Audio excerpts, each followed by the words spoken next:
And I want to start by saying, take God's hand. Now, you just took someone's hand. And if you take someone's hand, they can make you feel not alone. They can make you feel safe. So if I take this little boy's hand this morning and we want to go across a road, it is safe for him to rather take my hand than just to run. Hello? So would you agree that we're oftentimes stubborn because at a certain age he's not maybe there. Within a year or two, he will try and run on his own. And then, ek gaan geraas word mee, but it's necessary that he takes that hand.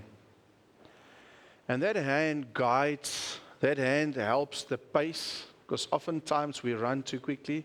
Oftentimes we don't see the bigger picture. Oftentimes we don't see the danger.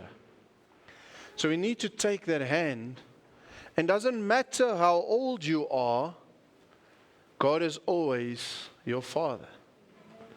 So He will always be the guidance. So sometimes we need to check our hearts on why don't we take the hand. Sometimes we need to check our hearts. Why do we want to run? Sometimes we need to be patient and say, okay, Lord, I trust you. I see you've got this. You've got your hand on everything.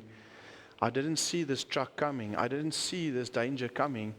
Thank you, Lord, for your protection. Because sometimes, in some seasons, the Lord will slow you down because He knows the danger.